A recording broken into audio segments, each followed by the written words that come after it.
I Learned to Stop Worrying by Watching My Wife Wash Dishes by Reverend William Wood.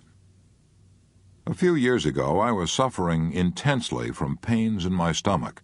I would awaken 2 or 3 times each night, unable to sleep because of these terrific pains.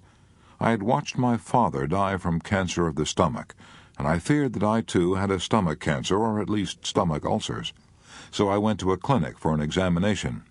A renowned stomach specialist examined me with a fluoroscope. He gave me medicine to make me sleep and assured me I had no stomach ulcers or cancer.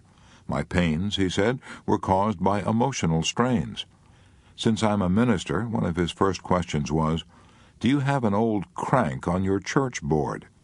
He told me what I already knew. I was trying to do too much.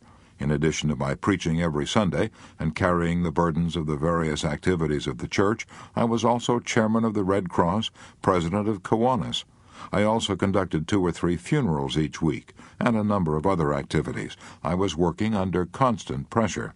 I could never relax. I was always tense, hurried, and high-strung. I got to the point where I worried about everything. I was living in a constant dither. I was in such pain that I gladly acted on the doctor's advice. I took Monday off each week and began eliminating various responsibilities and activities. One day, while cleaning out my desk, I got an idea that proved to be immensely helpful. I was looking over an accumulation of old notes on sermons and other memos on matters that were now past and gone. I crumpled them up one by one and tossed them into a wastebasket. Suddenly I stopped and I said to myself, "Bill, why don't you do the same thing with your worries that you're doing with these notes? Why don't you crumple up your worries about yesterday's problems and toss them into the wastebasket?" And that one idea gave me immediate inspiration, gave me the feeling of a weight being lifted from my shoulders.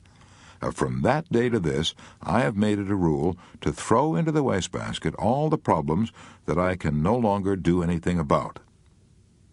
Then one day, while wiping the dishes as my wife washed them, I got another idea. My wife was singing as she washed the dishes, and I said to myself, "Look, Bill, how happy your wife is. We've been married 18 years, and she's been washing dishes all that time. Suppose when we got married, she had looked ahead and seen all the dishes she would have to wash during those 18 years that stretched ahead. That pile of dirty dishes would be bigger than a barn. The very thought of it would have appalled any woman." And then I said to myself, the reason my wife doesn't mind washing the dishes is because she washes only one day's dishes at a time. I saw what my problem was. I was trying to wash today's dishes and yesterday's dishes and dishes that weren't even dirty yet. I saw how foolish I was acting. I was standing in the pulpit Sunday mornings telling other people how to live, yet I myself was leading a tense, worried, hurried existence. I felt ashamed of myself. Worries don't bother me any more. No more stomach pains, no more insomnia. I now crumple up yesterday's anxieties and toss them into the wastebasket, and I have ceased trying to wash tomorrow's dirty dishes today. Do you remember a statement quoted earlier in this book? The load of tomorrow, added to that of yesterday, carried today, makes the strongest falter. Why even try it?